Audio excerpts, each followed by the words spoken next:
Olá, sejam muito bem-vindos a mais uma entrevista da semana do portal Brasil61.com.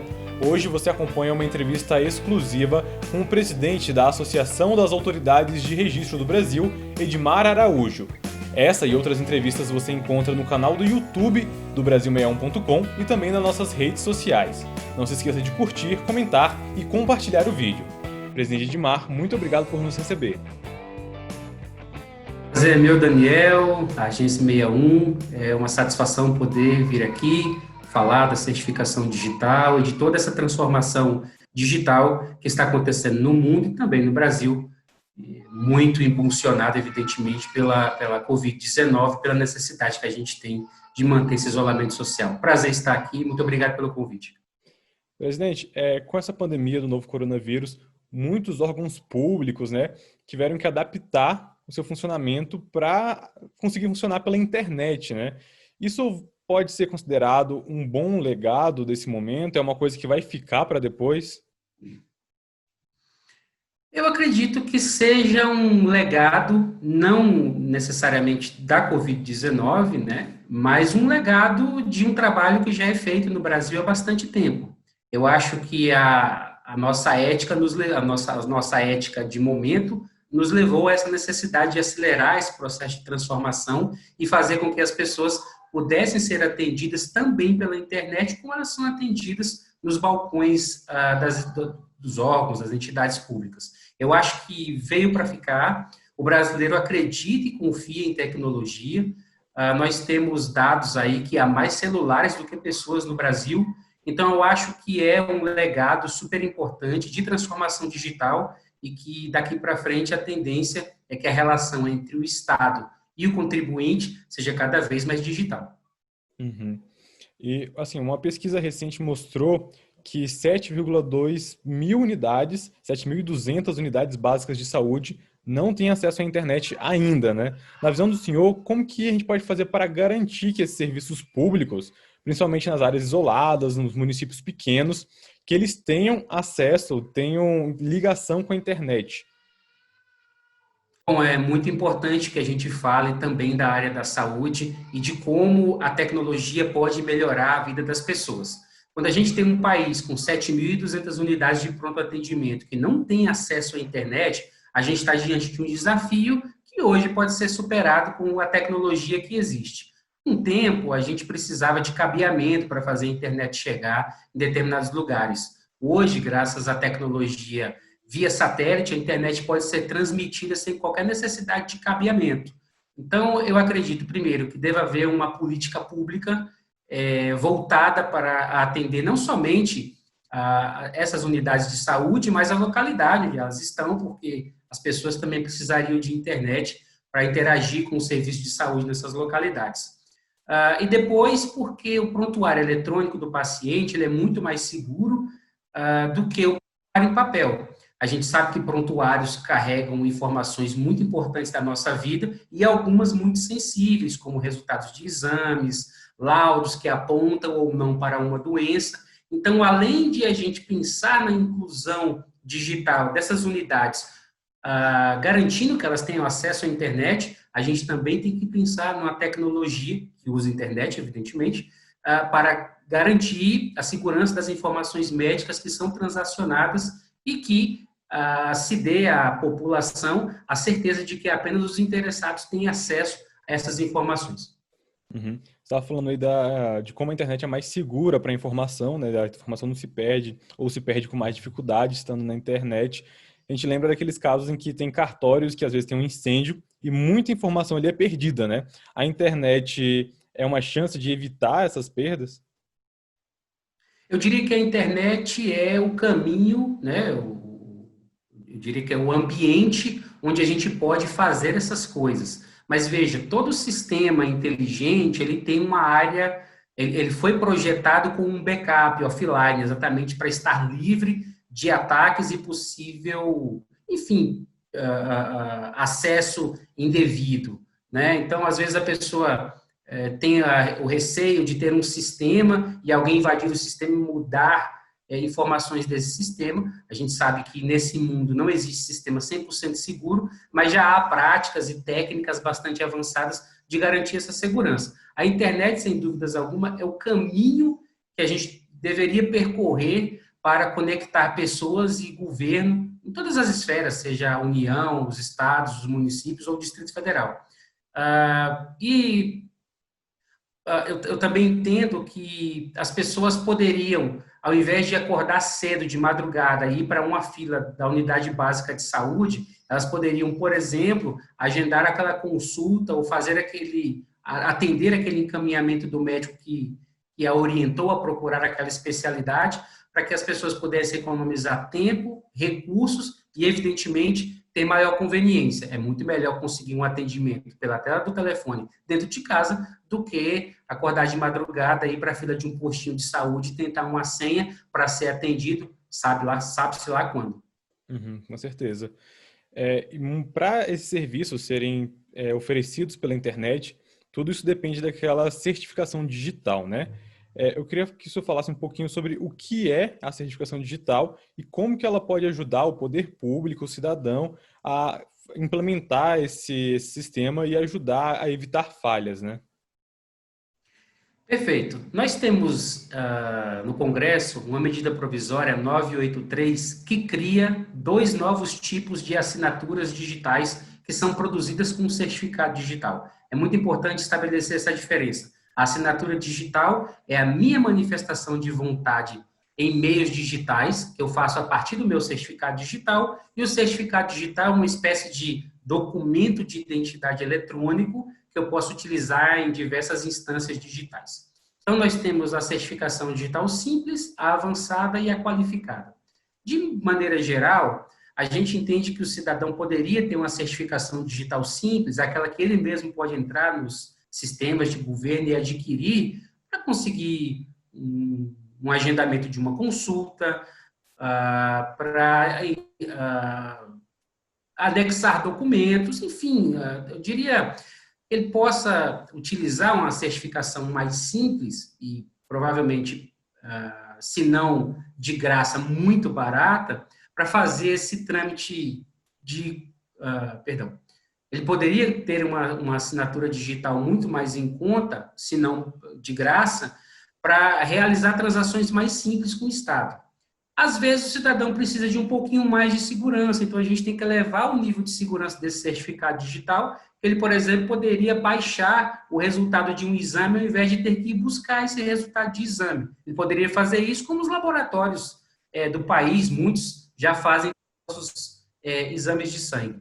E a gente tem um nível muito mais avançado, que é o certificado digital ICP Brasil, que tem a maior segurança técnica e jurídica e produz os mesmos efeitos jurídicos da assinatura produzida em papel. Vamos imaginar, então, que você tem alguém da sua família numa situação muito delicada e você precisa autorizar ou não determinado procedimento.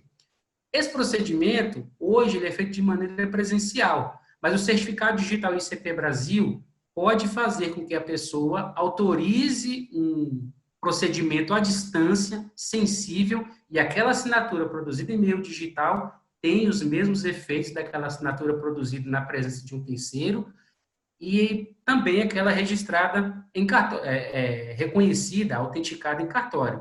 Então, a certificação digital como um todo, ela tem níveis de segurança que o cidadão pode usar, desde o mais simples para transações mais simples, até esse certificado qualificado, que envolve a necessidade de você comprovar que, de fato, quem assinou aquele ato, enfim, aquela autorização, é, de fato, a pessoa interessada, é o titular daquele certificado digital. Uhum. Todos esses mecanismos já estão valendo no Brasil, já são usados? Todos esses mecanismos já são usados no Brasil. A gente tem empresas que atuam no setor de certificados digitais qualificados, que são chamadas autoridades certificadoras e autoridades de registro. Esse certificado qualificado surgiu para digitalizar a vida das empresas. Então, hoje, uma empresa com certificado digital não precisa mais comprar um talão de nota fiscal, não precisa mais se dirigir à Caixa Econômica Federal para fazer a declaração do FGTS, enfim, toda a sua informação fiscal pode ser feita sem deslocamento. E existem empresas que atuam na área dos certificados digitais que não são ICP Brasil, são certificados avançados. para assinatura de contrato entre particulares e outras previsões legais que permitem ao certificado digital avançado ter plena validade. Veja, o certificado digital ICP Brasil, ele possui todas as características da assinatura manuscrita, produzida e autenticada em cartório. Mas nós temos no Brasil a liberdade da forma. Então, eu e você, por exemplo, podemos firmar um contrato, assiná-lo com outro certificado digital, que não o ICP Brasil, ou com um login e senha, e desde que nós concordemos com isso, esse documento também terá a sua presunção de validade perante o judiciário. Evidentemente, você precisaria de mais evidências além da assinatura, caso houvesse uma contestação, porque a segurança técnica desses certificados digitais não é tão elevada. Mas, de maneira geral, esses certificados digitais são utilizados, sim. O judiciário é um grande case da utilização de certificados digitais ICP Brasil. A telemedicina agora explodiu com o receituário digital. A gente vai até a farmácia, não precisa levar o papel. Eu mesmo fui esses dias, levei apenas o QR Code na tela do celular e, em minutos, os meus dados estavam conferidos e o medicamento tinha sido me fornecido. Nessa mesma oportunidade, eu vi que as pessoas levavam, em média, 7 minutos na fila para que o farmacêutico pudesse consultar todos os dados, confrontar com aqueles que estavam na receita e, então, fazer a dispensa daquele medicamento para quem eu queria adquirir. Então, eu acho que, de maneira geral, as informações mais sensíveis, as informações que têm um nível de sigilo, uma necessidade de proteção, o governo opta por fazer o uso do certificado ICP Brasil. Mas para outras transações, não. O governo, por exemplo, tem o GovBR, que você não é obrigado a ter um certificado digital ICP Brasil para fazer acesso a alguns serviços que você teria que ir até o órgão público. Então, nós temos certificados digitais com assinaturas digitais com níveis de segurança diferentes, porque as transações também são diferentes. Uhum. Em questão de tecnologia, como que funciona esses certificados, né? O que garante que eles realmente têm esse nível de segurança e que eles podem ser usados, que alguém não vai usar a minha assinatura, por exemplo, para acessar um serviço ou falsificar um documento? Bom, essa pergunta ela é muito interessante e eu acho que não há espaço melhor para esclarecer do que esse. O certificado digital, como eu expliquei anteriormente, é uma identidade eletrônica que, pela internet, eu, Edmar, e quem aqui esteja assistindo esse programa, poderá ser identificado como se estivesse ali presencialmente e realizar uma assinatura de qualquer ato como aquela reconhecida em cartório. Para eu ter um certificado digital ICP Brasil, eu preciso me dirigir a uma autoridade de registro, que é uma empresa credenciada pelo Instituto Nacional de Tecnologia da Informação, vinculada a uma autoridade certificadora que também é credenciada por esse órgão, que segue padrões e normas internacionais super rigorosos e, portanto, ao tirar um certificado digital, eu tenho que comparecer presencialmente com os meus documentos e, além disso, fornecer dados biométricos, como fotografia e a impressão digital. Esses dados são associados, então, a um par de chaves criptográficas. E esse par de chaves criptográficas, então, a partir dele, a gente terá um certificado digital ICP Brasil.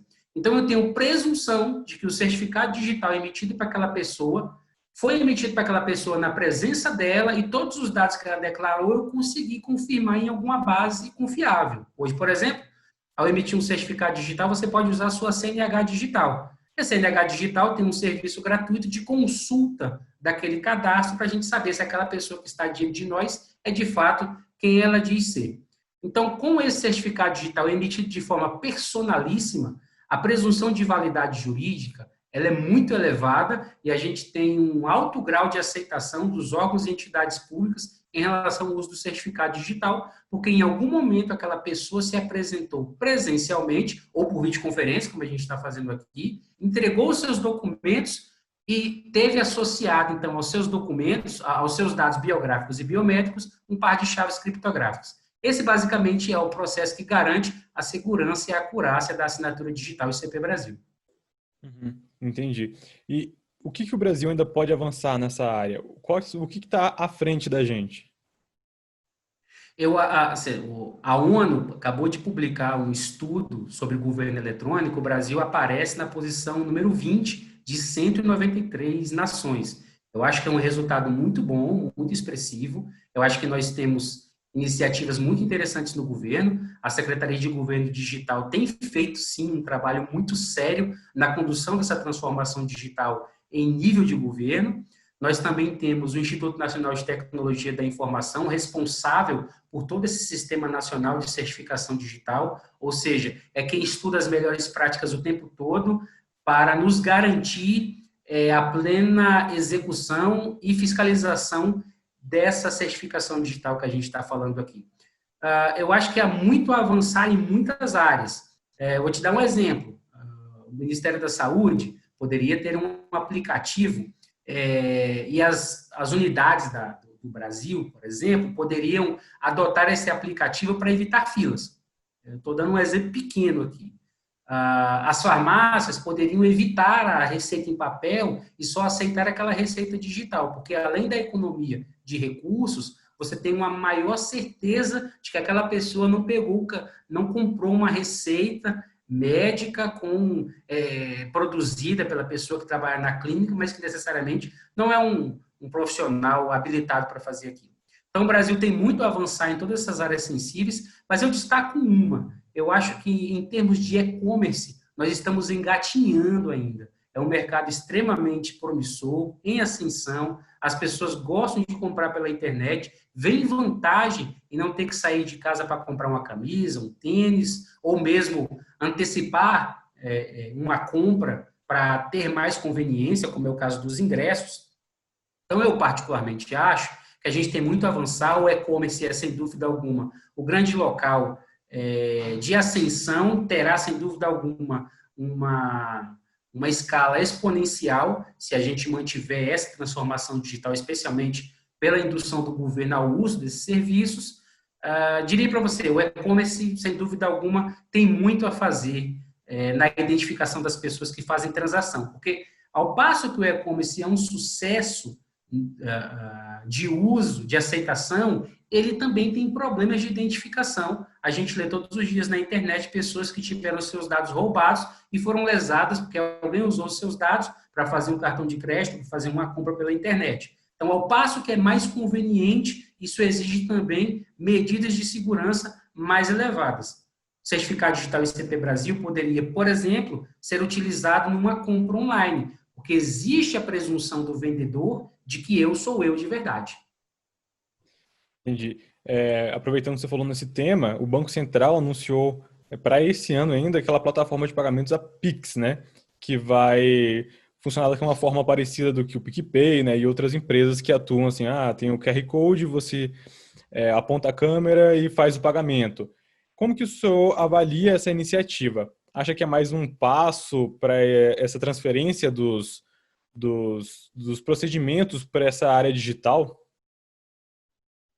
Eu acho que não faz mais sentido a gente ter que esperar 24 horas por um depósito ou 48 horas para a compensação de um boleto. O mundo não é mais assim. A gente quer instantaneidade, a gente quer conveniência, a gente quer agilidade, porque muitas vezes situações sensíveis dependem da transferência de um recurso. Às vezes é uma pessoa que está no meio da estrada precisando de dinheiro, você manda para o seu parente, ele tem que esperar 1, 2, 12, 24 horas para receber esse recurso. E a inovação, na minha opinião, ela vai na linha do que a gente precisa hoje, ou seja, instantaneidade, conveniência. Eu quero ter certeza de que a pessoa está recebendo esses recursos e eu quero ter certeza de que ela está recebendo esses recursos agora. Então, isso favorece muito acho que isso vai ao encontro desse momento. A gente está vivenciando uma transformação digital e quanto menos intermediários, quanto menos burocracia houver, mais aquecida será a economia. Qual é o comerciante, qual é o empresário brasileiro que não gostaria de ter mais celeridade nos seus recebimentos e qual é o consumidor que não gostaria de ter outras opções para fazer os seus pagamentos? Eu acho que ela não vem para substituir tudo, mas cria um novo canal, um novo mecanismo de pagamentos. Eu tenho certeza que o brasileiro vai aderir, porque ele adora a tecnologia, e dentre esses meios de pagamento, o brasileiro vai escolher aquele que mais lhe agradar. Mas eu acho uma iniciativa fantástica e entendo que o Banco Central também se cercou de todos os cuidados para que essas transações tenham a mínima segurança possível. Uhum. Já ia perguntar isso. Para o senhor é seguro? Vai ser seguro essa plataforma? Eu acho que os bancos, o Banco Central, ele atua numa linha de muita autonomia com os bancos com relação à segurança. E, evidentemente, hoje a gente já tem uma série de serviços digitais que não fazem uso, por exemplo, de uma criptografia assimétrica, mas são serviços relativamente seguros, né? Eu acho que a sociedade brasileira vai consumir esse serviço e vai apresentar as suas demandas, né? O brasileiro, ele opina bastante sobre o que ele faz na internet, ele gosta muito de compartilhar.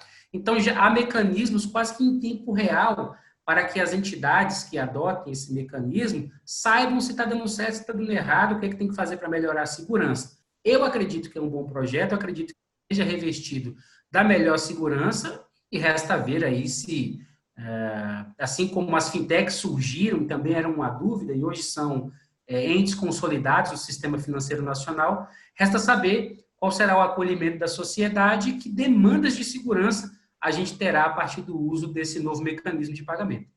Então, chegamos ao final do nosso bate-papo. Então, presidente Edmar Araújo, muito obrigado. Muito obrigado, Daniel, e a todos os que estejam nos acompanhando. Acessem para conhecer www.aarb.org.br. Muito obrigado, espero ter novas oportunidades.